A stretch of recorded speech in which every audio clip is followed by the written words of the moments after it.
Welcome to Between Two Chairs, Demystifying Commercial Real Estate, the podcast that brings you the latest insights and trends on the South Florida commercial real estate market, with your hosts, Fernando Arencibia Jr. and Jennifer Woolman. In each episode, we dive into the world of commercial real estate and break down complex concepts to make them accessible for everyone. Whether you're a real estate professional, a curious investor, or just interested in the South Florida market in general, Between Two Chairs is the podcast for you. So pull up a chair and join us.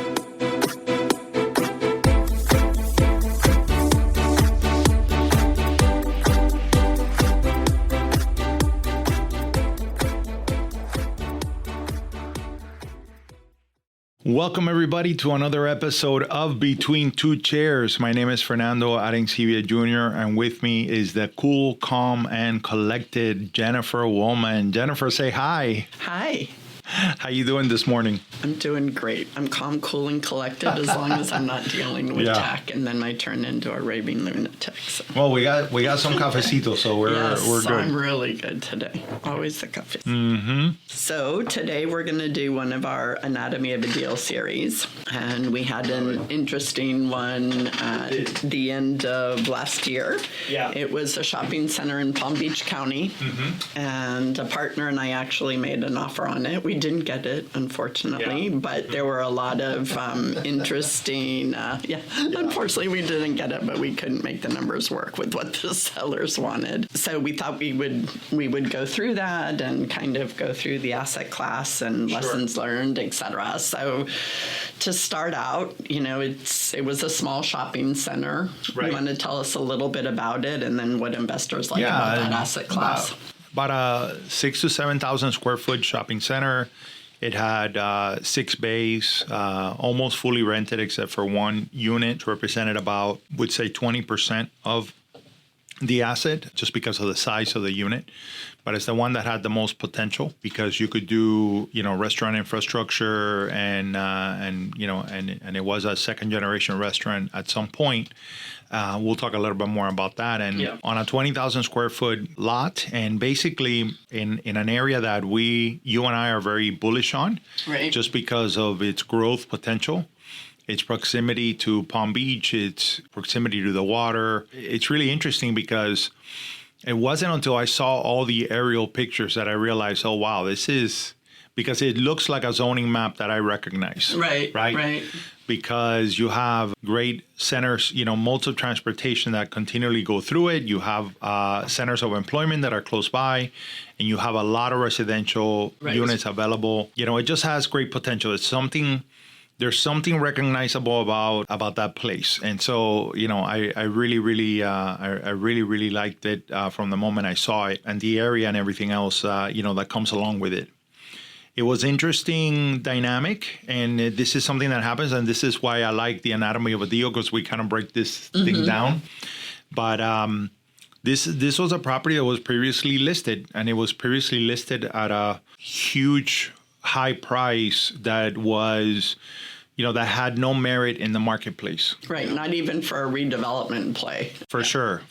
It was one of those things where it was a make me move kind of price or make me sell kind of price. It was a very high pie in the sky. And interestingly, when we were having the conversations, the listing had just come offline when we were having the conversations with the ownership, and, they had told us that they had it at an even higher price. So just to give you an idea, we're talking about 250% higher than the marketplace, right? So, definitely not anything that anybody would do. Another thing that is an interesting dynamic is when you have property that is inherited by, multiple siblings. And even more complicated is that all the siblings lived out of the country, right? And they didn't all live in the same country or the same continent. Right, so you're dealing with time zone. Yeah, exactly. And also people that were very confident in their viewpoint of the valuation of the property, and in the future and all those things. This is another thing that I think is important to add, is that it is a value add play, right? The property was not, the property needed work, needed a new roof. In fact, they had already started to get bids for it, needed a new roof. it needed work. They had re-asphalted the parking lot, but they didn't do a great job of it. There were issues storm drain issues, stuff like that. And it's the kind of property that merited love, right? Mm-hmm. To give it love because of its location, because of the potentiality. But interestingly enough, you did have a lot of flexibility with the tenant base. So you had the opportunity, you weren't locked into a lot of long-term leases that were going to drag you down and was going to make it impossible for you to value add, upgrade the property and release at a higher price per square foot and get your returns. And so you have great location. You have what I consider also a scarcity of that product within that neighborhood. There wasn't a lot. And so that also added to the value from my perspective, just because it was like the neighborhood place where people would come and get their coffee in the morning. They would shop. There was a convenience store, and everybody in the neighborhood, if they forgot something at night, they would go over there. So there again, I like the fact that it was, there wasn't a lot of competition for that, which again was a value proposition for any potential tenant. Right, and there was a lot of new multifamily construction that was bringing density to the area and increasing the residential rental rates and stuff. So it was kind of a transitional zone, bringing in, a different demographic, That was going to allow for the increased rents on the residential because, on the retail, because if you're in an area, if you didn't have that and you had the same rents, it would be hard to do a value add to bring in higher paying retail clients, because then they don't have the demographic that's going to shop there. So there were a lot of great things. It's why we really liked it as investors. It was small, it was manageable. It was a little bit risky just because the multifamily construction wasn't filled out yet, right? It was coming in. There's a lot of competition in Palm Beach with a lot of new product. In a lot of ways, it felt early. But not too early. Exactly. It just felt like you were on the that cusp. The edge of scary. The edge of scary. It was just the edge. But I also would say like the edge of timing. Like, you were going to be a little bit early. And, look, it's sometimes better to be a little early than a little late. Yeah, because then you can't get sometimes that little late can cost you a lot of money. So, and to invest there is to be bullish on the area, right? You have to really, in my view, really be confident in the future growth and the future potential of the area, and certainly when you have a 300 plus, development finished and 120 plus development finished, and so there was already, there were people that already were taking the risk before you. Absolutely. So you got a lot of activity at the beginning. They got a lot of offers. They were very stubborn in their pricing. Yeah. You had NDA signed, because I know we had to sign an NDA. Yeah. And then at the end of the day, what happened with the NDA? Yeah. No, well, first, let me just say that we did get a lot of offers very, very quickly, which, again, is a result of a couple of things. Number one, the property that was listed before, whoever had the listing did not invest any money in it. They didn't take great pictures. They didn't take aerials. They didn't go out of their way to create. Because it was priced 250% above market. I got you. No, I completely understand. Absolutely. Don't take the listing.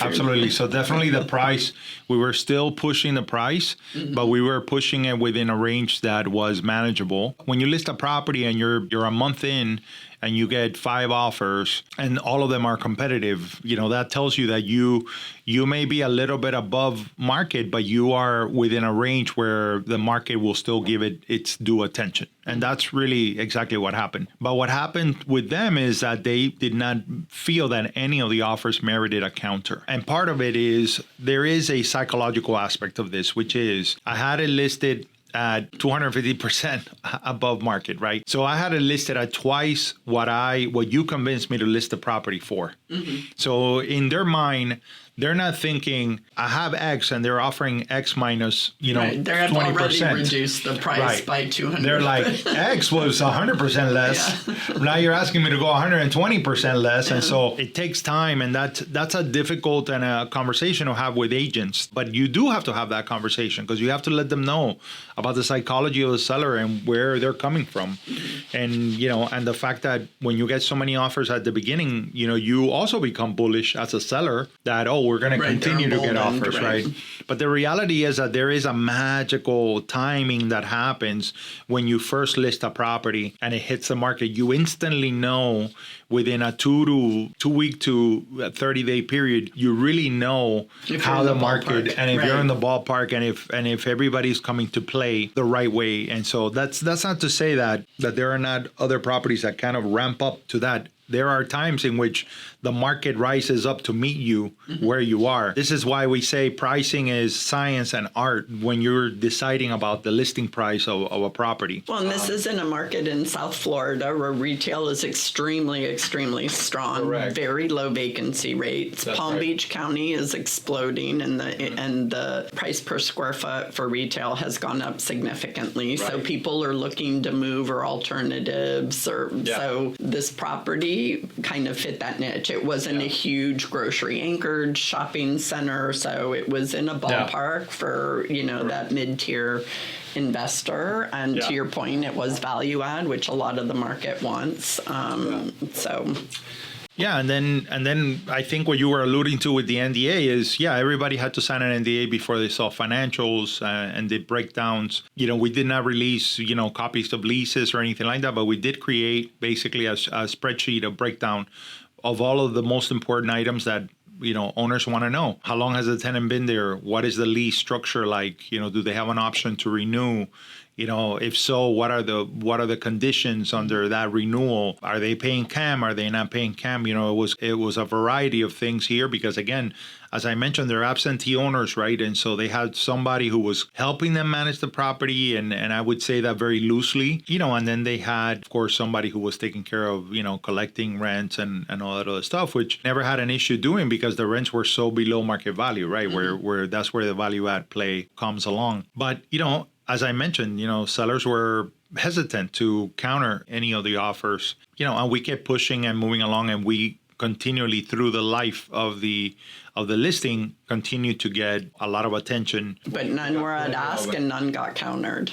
None were at ask and none got countered. And then we got a call from the seller. He had an acquaintance that reached out to him and that wanted to buy the shopping center, and was trying to have a conversation with us about that negotiation. Once we found out the name of the buyer, well, he was one of the buyers that had submitted an offer early on. Came with a realtor respecting the seller's wishes.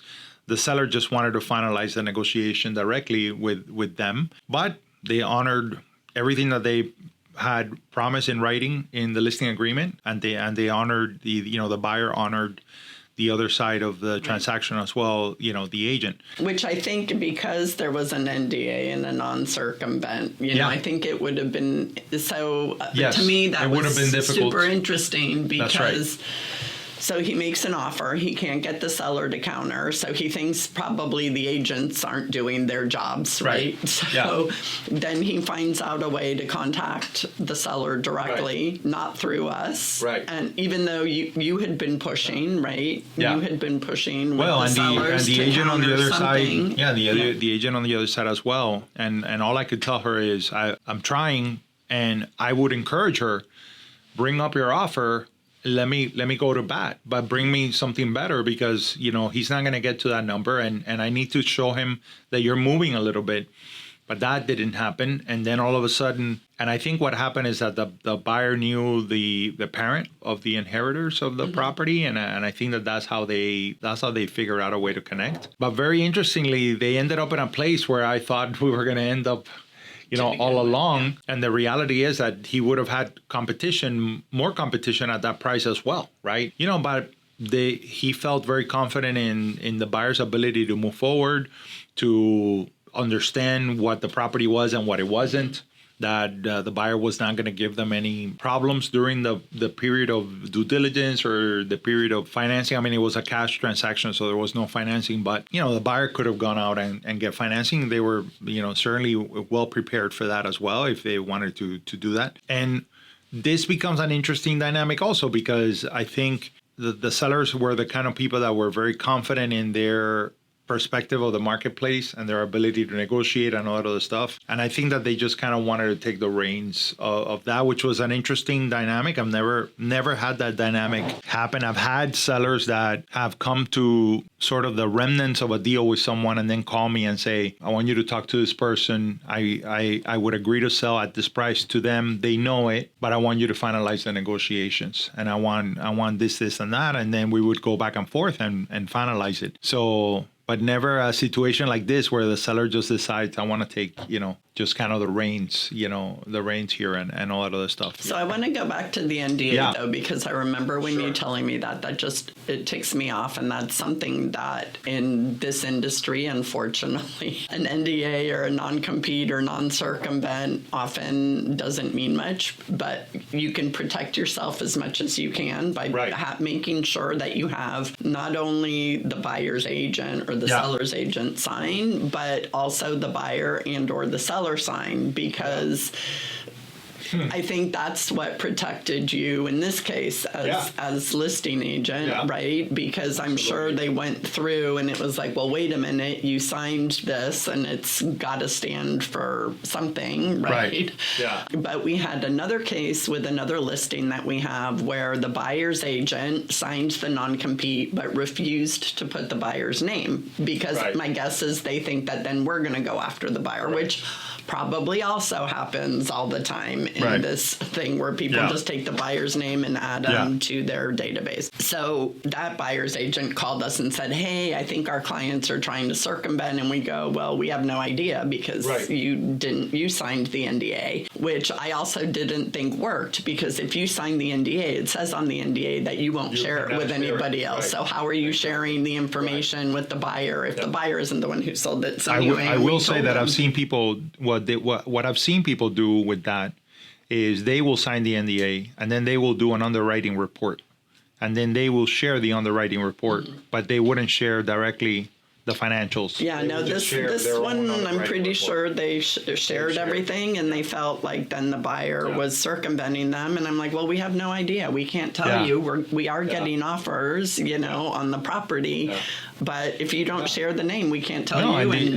And the offers that we were receiving on the property that you're talking about, not this one that we're discussing, also came represented with a broker. And at the end of the day, the people that were calling us, I think my client might be trying to circumvent it, well, what is your name of the client? And I could tell you. Right, And they wouldn't tell us. So I only bring that up. It's a weird scenario. I'm with you. It's important to have it signed. It's important to get as much information as possible, but it's also important to realize that no matter how much you think you've dotted the I's and crossed the T's to protect yourself on a non-circumvent, chances are that some party may try to circumvent you in the long run. I'll tell you, there's also a lesson here in not jumping the gun, because here's what happens. I very quickly, once we knew the name of the buyer, we realized that, wait a minute, I went through all my NDAs, I went through all my offers, and look, this guy submitted an offer not too far from where it ended up being, but he submitted an offer and all that other stuff and has representation, all of that. And the buyer, basically signed an agreement, this NDA, saying that he would not contact the owners directly, that all communication would come through me and all that other stuff, But at that point, it's important, because I've seen people jump the gun and get very upset about this, and you're not supposed to call, whatever. It's important to be practical, in my view, because at the end of the day, nobody there wanted to, even though, yes, he called the seller and they worked out a deal, they did not cut the brokerages out of the deal. The seller kept all of their contractual obligations. All those things happened. Well, at the end of the day, our job as brokers is to get the deal done, regardless of how it gets done, right? Yeah. And yes, protect ourselves, and to your point, if we had gone in spitballing and fighting and well, you can't contact him directly. You could have killed the deal, right? Which wasn't in anybody's best interest. Right. So something else interesting happened in this property is that, and I think it's important and it merits conversation, is that I had an end user reach out to me, interested in the property, kind of very weird interactions by text and by phone and all that other stuff. Finally got the NDA signed, send them the financials. But, just one of these people that were, how would I say, a little bit abrasive, a little bit of that attitude. And then he sends me in the middle of negotiating multiple offers, right? And now we're getting a heads up from the seller that they have this. And we continue to receive offers, and we were sending the offers to the seller. And, this person basically sends me an email and says, I offer X amount. And that was it. That was the email basically just says, I offer this amount, And number one, I knew the amount was well below where everybody is. Number two, it's not an offer. Because in order for you could email an offer in an email format that could be considered an offer legally, but it has to have all the terms laid out. Everything has to be there. There's a lot that goes into that, which is why you want to have an LOI, you want to have a contract offer, submitted and all that other stuff. And then the person was shocked, upset about the lack of response. I said, well, what am I supposed to respond to that? Right. What do I respond to? What do I respond to that? Number one, it is not an offer. You're just telling me I offer this, like if it was a statement back in the olden days, and then there is no response. And I told them from the beginning, like you have to come very close to price. Like they're not moving here. So really interesting dynamic. And I would say that for any end user out there, listen, be, I would say, conscientious in the way that you communicate and make sure that, what your wishes are and what you want to do, that you communicated, professionally, and that you're able to convey your views and your values. And that's it. I'll throw that in there also. So let's go to what are some of the issues to watch out for with this asset class. And I know, you mentioned the grease trap. I mentioned the storm drain because that was something that I noticed right away. Yeah. And I just want to do a shout out to Day and Night who do storm drain and grease trap pump outs. Yeah. We interviewed them recently, so please look for them if you want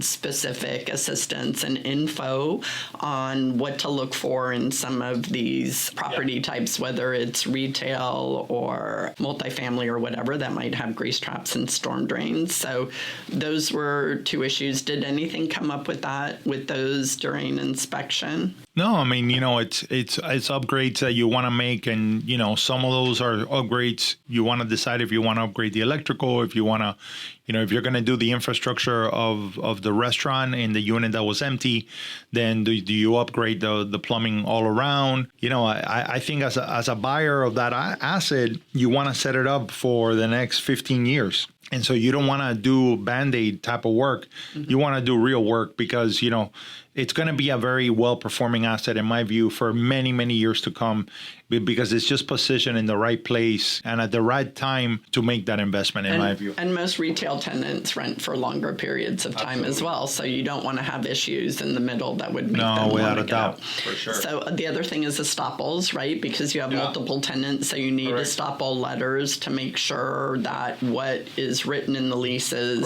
is agreed to by the tenants, and that the tenants don't have kind of a side deal with the current ownership. Yeah, and it's interesting that that happens because, sometimes you go and ask the tenant to sign an estoppel letter and they're like, oh, wait a minute, the building is selling. What?